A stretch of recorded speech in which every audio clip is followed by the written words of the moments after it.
ಓಂ ಶ್ರೀ ಗುರುದೇವಾಯ ನಮಃ. S J ಗುರುಕುಲ ಚಿಕ್ಕಶೆಲ್ಲಿಕೇರಿ. ಈ YouTube channel ಬರ್ತಕ್ಕಂತಹ ಸಕಲ ವಿಡಿಯೋಗಳನ್ನು ನೋಡಿ ಕೇಳಿ ಆನಂದಿಸಿ ಮತ್ತು ಸಬ್ಸ್ಕ್ರೈಬ್ ಮಾಡಿ. ಲೈಕ್ ಪ್ರಾತಸ್ಮರಣೀಯ ಜಗದ್ಗುರು ಶಿವಾನಂದಪ್ಪಂಗಳವರ ಅಡಿದಾವರಿಗಳಲ್ಲಿ ಜಗದ್ಗುರು ಸಿದ್ಧಾರೂಢಪ್ಪಂಗಳವರ ಅಡಿದಾವರಿಗಳಲ್ಲಿ ಜಗದ್ಗುರು ಪೂರ್ಣಾನಂದಪ್ಪಂಗಳವರ ಅಡಿದಾವರಿಗಳಲ್ಲಿ ಅನಂತ ಭಕ್ತಿ ಸಾಷ್ಟಾಂಗ ನಮಸ್ಕಾರಗಳನ್ನು ಸಮರ್ಪಿಸಿ, ಪರಮ ಪೂಜ್ಯರು, ಪ್ರಾತಸ್ಮರಣೀಯರು, ನಡೆದಾಡುವ ಮಾತನಾಡುವ ದೇವರು, ತ್ರಿವಿಧ ದಾಸೋಹ ಮೂರ್ತಿಗಳು, ನಮ್ಮೆಲ್ಲರ ಆರಾಧ್ಯ ದೈವ ಜಗದ್ಗುರು ಅಪ್ಪಂಗಳವರ ಚರಣಾರವಿಂದಗಳಲ್ಲಿ ಅನಂತ ಭಕ್ತಿ ಸಾಷ್ಟಾಂಗ ನಮಸ್ಕಾರಗಳನ್ನು ಸಮರ್ಪಣೆ ಮಾಡಿ, ಈ ಯಾವ ಕಾರ್ಯಕ್ರಮಕ್ಕೆ ಕಾರಣೀಕರ್ತರಾದ ಮಹಾಮಾತೆ ಕರಿಯಮ್ಮ ತಾಯಿಯವರ ಚರಣಾರವಿಂದಕ್ಕೂ, ಬ್ರಹ್ಮಲೀನರಾದ ಕಾಶಿನಾಥ ಅಜ್ಜನವರ ಚರಣಾರವಿಂದಕ್ಕೂ ನಮಸ್ಕರಿಸಿ, ಈ ಯಾವ ಮಾತೆಯ ಪುಣ್ಯಾರಾಧನೆ ಕಾರ್ಯಕ್ರಮ, ವಿಶ್ವಶಾಂತಿಗಾಗಿ ನಡೆಯಲಿರುವ ಕೋಟಿ ಜಪಯಜ್ಞ ಕಾರ್ಯಕ್ರಮದ ವೇದಿಕೆಯ ಮೇಲೆ ಉಪಸ್ಥಿತರಾಗಿ ತಮ್ಮ ಪಾಲಿನ ಆಶೀರ್ವಾದ ವಚನಗಳನ್ನು ದಯಪಾಲಿಸಿ ವಿಶ್ರಮಿಸಿರುವ ಪೂಜ್ಯ ಸಿದ್ಧಾನಂದ ಶ್ರೀಗಳ ಅಡಿದಾವರಿಗಳಲ್ಲಿ ನಮಸ್ಕರಿಸಿ, ಕಾಶಿನಾಥ್ ಶ್ರೀಗಳ ಅಡಿದಾವರಿಗಳಲ್ಲಿ ನಮಸ್ಕರಿಸಿ, ಶ್ರೀಮಠದ ಪೀಠಾಧಿಪತಿಗಳಾದ ಗುರುಪಾದೇಶ್ವರ ಮಹಾಸ್ವಾಮಿಗಳವರಲ್ಲಿ ವಂದಿಸಿ, ಅಡ್ವೇಶ್ ಶಾಸ್ತ್ರೀಜಿಯವರಲ್ಲಿ ವಂದಿಸಿ,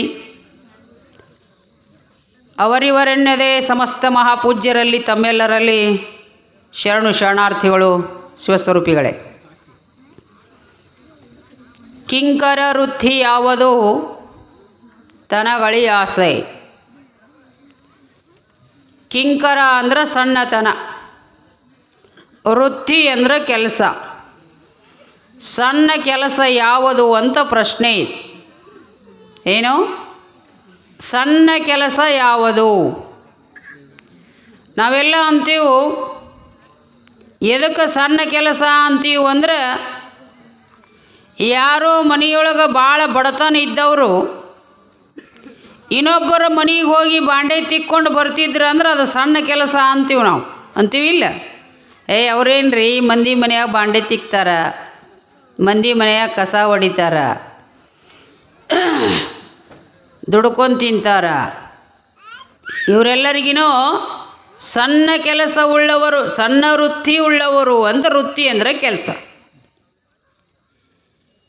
ಶ್ರೀಮನ್ ನಿಜಗುಣ ಶಿವಯೋಗಿ ಹೇಳ್ತಾರೆ, ಇದೆಲ್ಲ ಸಣ್ಣತನ ಅಲ್ಲ ಅಂತ. ಯಾವ ರಟ್ಟಿ ಮುರಿದ ದುಡಿತಾನಲ್ಲ ಅವ ಎಂದೂ ಸಣ್ಣವಾಗಂಗಿಲ್ಲ. ಒಂದೂರೊಳಗೆ ಒಬ್ಬಕ್ಕೆ ಹೆಣ್ಮಗಳು ಬಂಗಿ ಬಳು ಕೆಲಸ ಮಾಡ್ತಿದ್ಲಂತ. ನಿಮಗೆಲ್ಲ ಗೊತ್ತಿಲ್ಲ, ಬಂಗಿ ಬಳುದಂದ್ರೆ ಹಿಂದಿನ ಕಾಲದೊಳಗೆ ನಾವು ಸಣ್ಣವ್ರಿದ್ದಾಗ ಪಂಡ್ರಾಪುರದಾಗ ನಡೀತಿತ್ತಿದೆಲ್ಲ. ಆಗೆಲ್ಲ ಪೈಖಾನೆ ಹಿಂಗೆ ಇರ್ತಿರಲಿಲ್ಲ. ಅದರೊಳಗಿನ ಹೊಲಸನ್ನು ಎತ್ತಿಕೊಂಡು ಹೋಗೋಕೆ ಮಷಿನ್ ಸಹಾಯ ಇರಲಿಲ್ಲ. ಆಗ ಅದ ಕೆಲಸ ಮಾಡೋ ಮಂದಿ ಒಂದು ಸ್ವಲ್ಪ ಇತ್ತಾಗ ಅವ್ರೇನು ಮಾಡ್ತಿದ್ರು ಅಂದರೆ, ಅದೇನು ಟಾಯ್ಲೆಟ್ ತುಂಬ್ಕೊಂತು ಅಂದರೆ ಅವರಿಗೆ ಹೇಳಿದರು ಅಂದರೆ ಅವ್ರ ಮನೆಯಾಗ ಕೆಲಸ ಮಾಡೋರು ಅವರ ಇರ್ತಿದ್ರು. ಅದನ್ನು ಬಂದು ಏನು ಮಾಡ್ತಿದ್ರು ಅಂದರೆ ಡಬ್ಬ್ಯಾಗ ತುಂಬ್ಕೊಂಡು ಹೋಗ್ತಿದ್ರು. ಅವ್ರ ಪೈಖಾನೆ ತೆಗ್ಗು ಸ್ವಚ್ಛ ಮಾಡಿ ಕೊಡ್ತಿದ್ರು.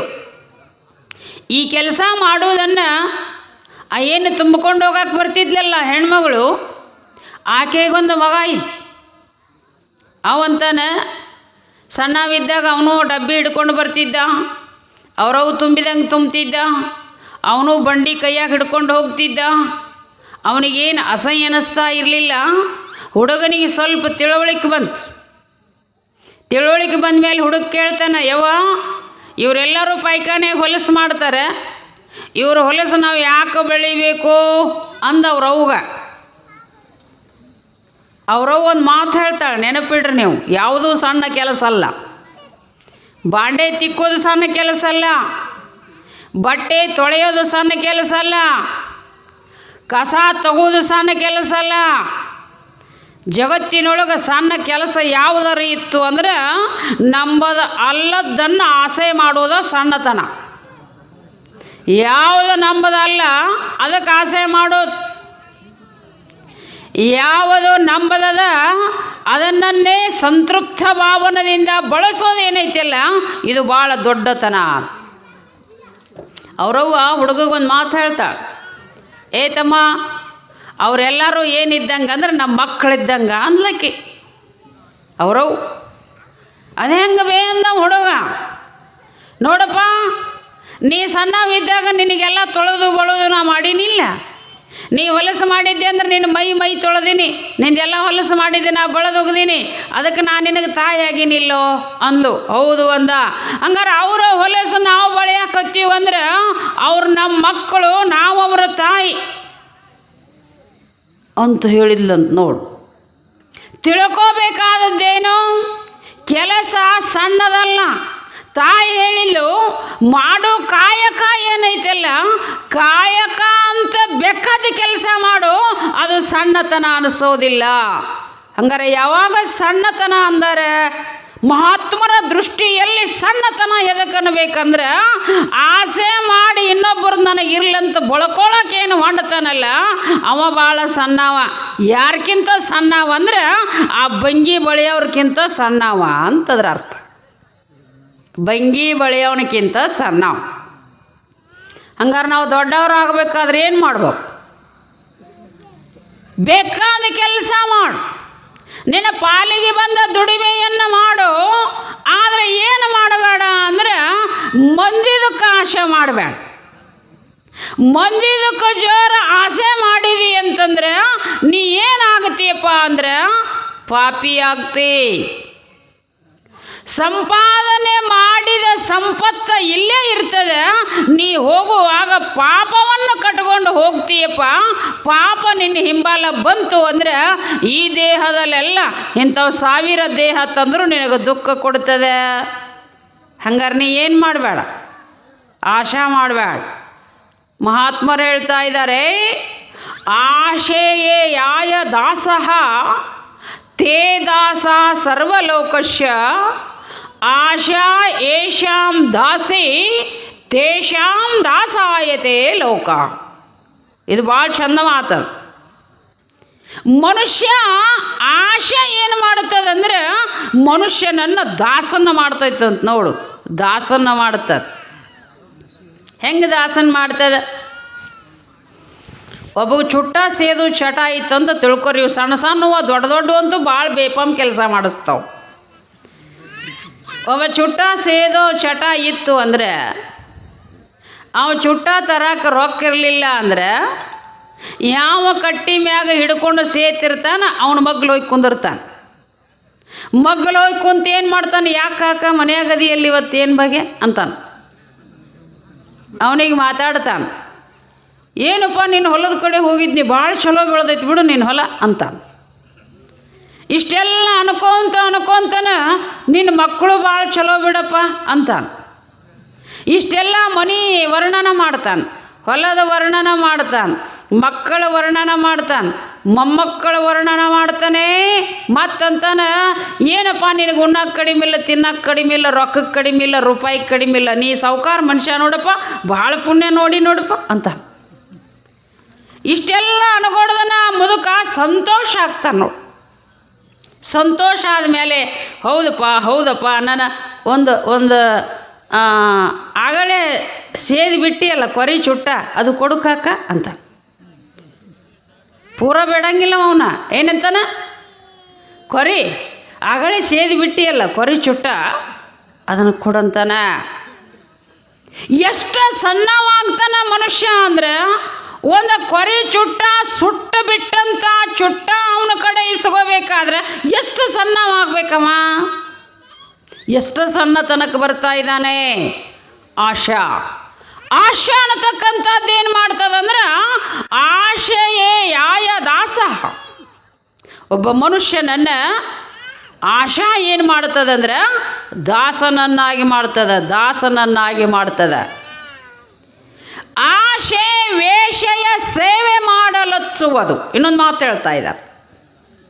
ಆಶಾ ಏನು ಮಾಡ್ತೈತೆ ಅಂದರೆ ವೇಷನ ಮನೆಯಾಗ ಸೇವಾ ಮಾಡಕ್ಕೆ ಹಚ್ಚತೈತೆ ಅಂತ ಇಂಥವರೆಲ್ಲ ಶ್ರೀಮಂತನ ಮಗ ವೇಮರೆಡ್ಡಿ ಅನ್ನತಕ್ಕಂಥವನು ಚಿತ್ತರಂಜನೆಯ ಆಶೆಗಾಗಿ ಆಕೆ ಮನೆ ಮುಂದೆ ಬೀಳ್ತಿದ್ದ, ಆಕೆ ಕಾಲಿಲೆ ಸರಿಸಿದ್ರೆ ಸರಿತಿದ್ದ, ಆಕೆ ಬಿಟ್ಟ ಉಗುಳಿದ್ದನ್ನು ತಿಂತಿದ್ದ, ಆಕೆ ಮೆಲದ ಎಲೆಯನ್ನು ತಿಂತಿದ್ದ ವೇಮ.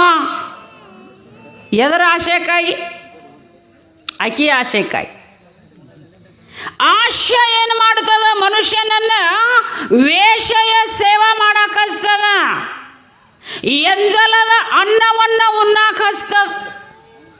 ಆದ್ದರಿಂದ ಮನುಷ್ಯನೇ ಆಶೆ ಮಾಡಬೇಡ. ನಿನ್ನ ಪ್ರಾರಬ್ಧ ಅನುಸಾರವಾಗಿ ನಿನಗೇನು ಸಿಕ್ಕೈತಿಲ್ಲ ಅದನ್ನು ಸಂತೋಷದಿಂದ ಅನುಭವಿಸು. ನೀ ಇದನ್ನು ನಿನಗೆ ಸಿಕ್ಕದ್ದನ್ನು ಅನುಭವಿಸಲಾರದೇನೆ ಇನ್ನೊಬ್ರದ್ದು ನೋಡಿ, ಇನ್ನೊಬ್ರದ್ದು ಸಂಪತ್ತು ನೋಡಿ, ಇನ್ನೊಬ್ರದ್ದು ಮನೆ ನೋಡಿ, ಇನ್ನೊಬ್ಬರ ಮಕ್ಕಳ ನೋಡಿ, ಇನ್ನೊಬ್ಬರ ಹೆಂಡತಿ ನೋಡಿ ಏನಾರ ನನಗೂ ಹಿಂಗೆ ಆಗಬೇಕಾಗಿತ್ತು ಅಂದು ಅಂದರೆ ಬರೇ ನೆನೆಸಿದ್ರೆ ಪಾಪ ಬರ್ತದೆ. ಮುಟ್ಟಿದ್ರಲ್ಲ, ನೆನೆಸಿದ್ರೆ ಪಾಪ ಬರ್ತದೆ. ಆದ್ದರಿಂದ ಆಶೆ ಅನ್ನತಕ್ಕಂಥದ್ದು ಏನು ಮಾಡ್ತದ? ಆಶೆಯೇ ಯಾಯ ದಾಸಃ ತೇ ದಾಸ ಸರ್ವಲೋಕಶ್ಯ. ಅವ ಯಾವ ಒಂದಕ್ಕೆ ಆಶೆ ಮಾಡ್ಯಾನಂದ್ರೆ ಆ ಒಬ್ಬರಿಗೆ ದಾಸ ಆಗೋದಿಲ್ಲ, ಇಡೀ ಜಗತ್ತಿಗೆ ದಾಸ ಆಕ್ಕ ನೋಡಿ. ಇಡೀ ಜಗತ್ತಿಗೆ ದಾಸ ಆಗ್ತಾ ಇದ್ದಾನೆ.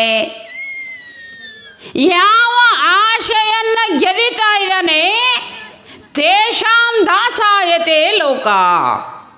ಯಾವ ಆಶೆ ಗೆದುತ್ತಾನಲ್ಲ ಇಡೀ ಜಗತ್ತು ಅವನ ಕಾಲು ತಳಗೆ ಬರ್ತದೆ, ಅವನ ಶರಣಾಗತ ಆಗ್ತದೆ. ಇಡೀ ಜಗತ್ತು ಅವನಿಗೆ ದಾಸಾಗಿ ದುಡಿತದೆ. ಜಗದ್ಗುರು ಸಿದ್ಧಾರೂಢರು, ಜಗದ್ಗುರು ಶಿವಾನಂದರಿಗೆ ದೊಡ್ಡ ದೊಡ್ಡ ಶ್ರೀಮಂತರು ಮಹಾರಾಣಿಯಾದಂಥವಳು, ಸಿದ್ಧಾರೂಢರ ಮಠದೊಳಗೆ ಮಹಾರಾಣಿಯಾದಂಥವಳು ಆಕೆ ಹರಕು ಪುಟ್ಟಿಯೊಳಗೆ ಇಂಥ ರಾಡಿ ಹೊರಕ್ಕೆ ಬಂದ್ಲಂತ ನೋಡು. ಏನು ನೋಡಿ ಬಂದ್ಲು ಗೊತ್ತೈತಿಲ್ಲ ನಿಮಗೆ? ಇಂಥ ರಾಡಿ ಏನು? ಸಿದ್ಧಾರೂಢರ ಮಠ ಕಟ್ಟುವಾಗ ರಾಣಿಯವರು ಬಂದಿದ್ದರು, ಆಕೆ ಸೇವಾ ಮಾಡೋಕ್ಕನ 10-20 ಮಂದಿ ಸೇವಕಿಯರು ಬಂದಿದ್ದರು. ಅವತ್ತಿನ ಕಾಲದೊಳಗೆ ಆಕೆ 5,000 ರೂಪಾಯಿದ ಮಡಿ ಉಟ್ಕೊಂಡಾಳಂದ್ರೆ 50 ಲಕ್ಷ ರೂಪಾಯಿದ ಸೀರೆ ಇದ್ದಂಗೆ ಇವತ್ತಿನ ಕಾಲಕ್ಕೆ. ಅಂಥ ಸೀರೆ ಉಟ್ಕೊಂಡು ಬಂದು ಏನು ಮಾಡ್ತಿದ್ಲು ಅಂದ್ರೆ ಸಿದ್ಧಾರೂಢರ ಮಠದಾಗ ಗಜ್ಜು ಕಲಿಸಿದ್ದನ್ನು, ಆ ಸಿಮೆಂಟ್ ಅಂತೀವಲ್ಲ ಗಚ್ ಅಂತದು, ಅದನ್ನು ಕಲಿಸಿದ್ದನ್ನು ತಲೆ ಮ್ಯಾಗ ಪುಟ್ಟ್ಯಾಗ ಹೊತ್ಕೊಂಡು ಆ ಗೌಂಡರ ಕೈಯಾಗ ಕೊಡುವಾಗ ಆಕೆ ಆಳುಗಳು, ಆಕೆ ಸೇವಕರು ಬಂದು ಕೇಳಿದ್ರಂತ, ಯವ್ವ ನೀ ಯಾಕೆ ಮಾಡ್ತಿದ್ದಿ? ನಮ್ಮ ದೇಶದ ರಾಣಿ ನೀ ಯಾಕೆ ಸೇವಾ ಮಾಡ್ತಿದ್ದಿ? ನೀ ಆಜ್ಞೆ ಮಾಡಿದರೆ 1000 ಮಂದಿ ಈ ಕೆಲಸ ಮಾಡ್ತಾರಂದ್ರೆ ಆ ಅಮ್ಮ ಹೇಳ್ತಾ ಇದ್ದಾಳ, ಹೊಸದಾಮ ಉಂಡ ಹೊಟ್ಟೆ ತುಂಬುತ್ತದನೋ, ಯಾರ ಕೈಲೇ ಉಣಿಸಿದ್ರೆ ಹೊಟ್ಟೆ ತುಂಬತೈತೇನೋ, ನಾ ಸೇವಾ ಮಾಡಿದ್ರೆ ನನ್ನ ಆತ್ಮ ಕಲ್ಯಾಣ ಆಗ್ತದ ಅಂದ್ಲಂತ. ಸಿದ್ಧಾರೂಢರು ಯಾಕೆ ದೊಡ್ಡವರಾದ್ರು? ಜಗತ್ತವರ ಕಾಲಿಗೆ ಶರಣಾಗತ ಆಗಬೇಕಾದ್ರೆ. ಶಿವಾನಂದರು ಯಾಕೆ ದೊಡ್ಡವರಾದ್ರು? ಏನು ಕಡಿಮೆ ಇತ್ತವ್ರು ಅವರಿಗೆ? ಮನೆಹಾಳ ಗೌಡ್ರವ್ರು, ದೊಡ್ಡ ಐಶ್ವರ್ಯ, ದೊಡ್ಡ ಸಂಪತ್ತು.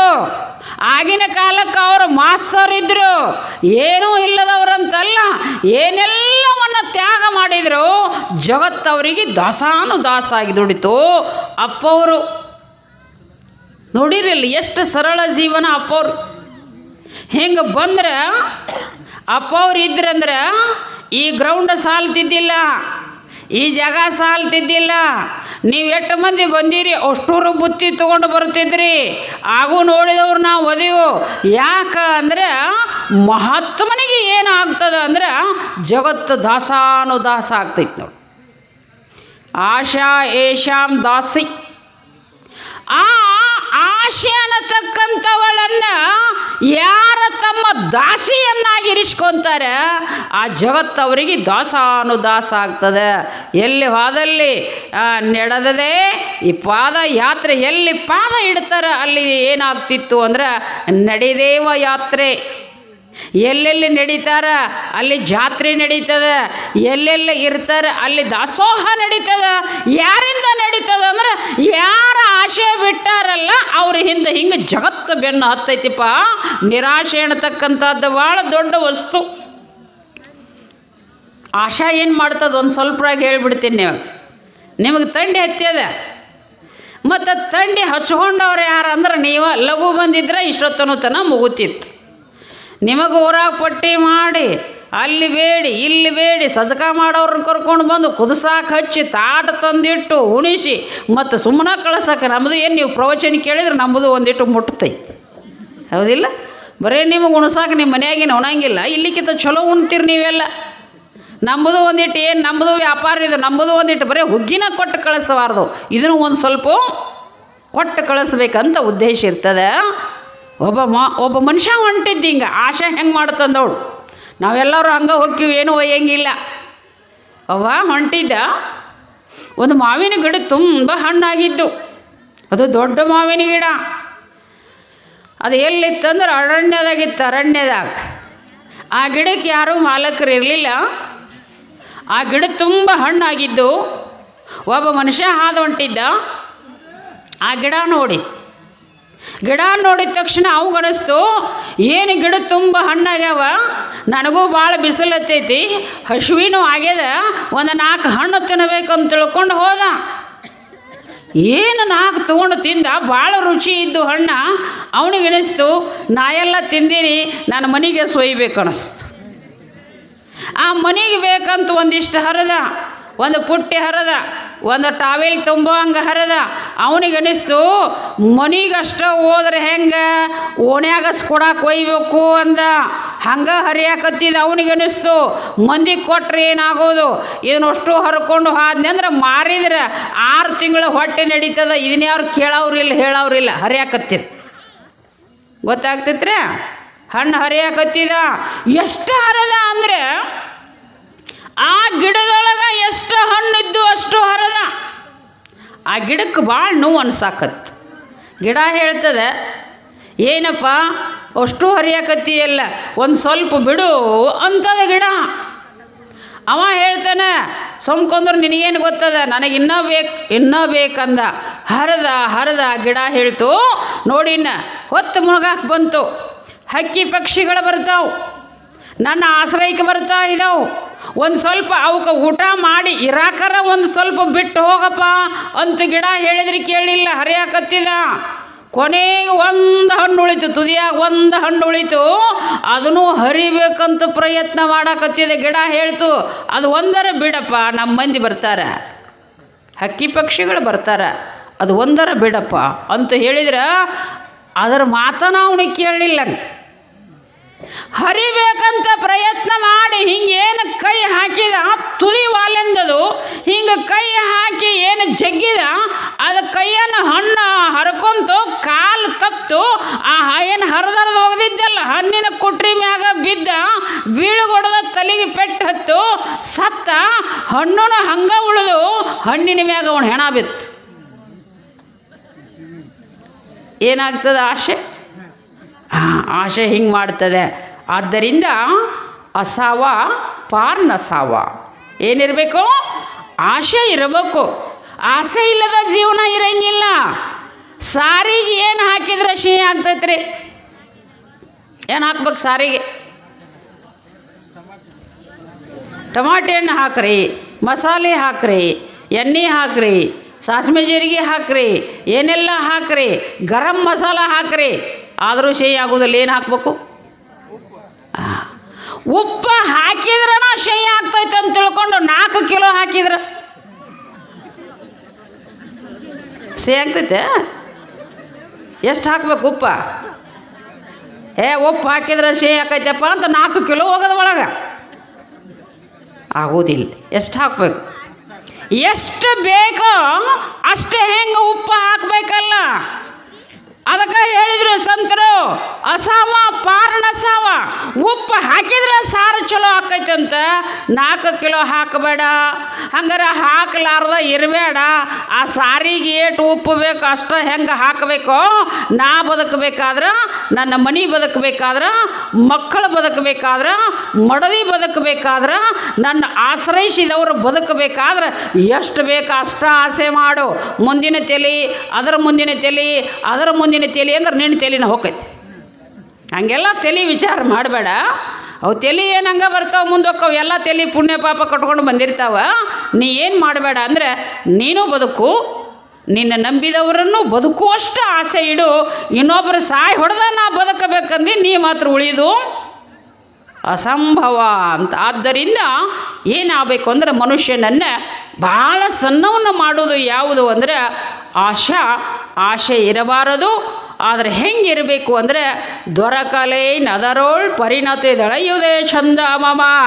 ನನ್ನ ಪ್ರಾರಬ್ಧ ಕರ್ಮಾನುಸಾರವಾಗಿ ನಾ ಏನು ತಗೊಂಡು ಬಂದೀನಿ, ಅದು ಏನು ತಂದೆಯೋ ಅದನ್ನು ಊಟ ಮಾಡಿ ಸಂತೋಷವಾಗಿ 4 ದಿನ ಈ ಜಗತ್ತಿನೊಳಗಿದ್ದು ತಾನೂ ಆನಂದವಾಗಿದ್ದು ಇನ್ನೊಬ್ಬರಿಗೆ ಆನಂದವನ್ನು ಕೊಟ್ಟು ಹಂಚಿ ಹರಿದು ಹೋಗುವುದೇ ಮನುಷ್ಯನ ಜೀವನ. ಅಂಥ ಭಾವನೆ ನಿಮ್ಮೆಲ್ಲರಿಗೆ ಇರಲಿ ಅಂತ ಹೇಳಿ 2 ವಾಕ್ಯಗಳನ್ನು ಸದ್ಗುರುಗಳ ಚರಣಕ್ಕರ್ಪಿಸಿ ವಿಷಯಕ್ಕೆ ವಿರಾಮ.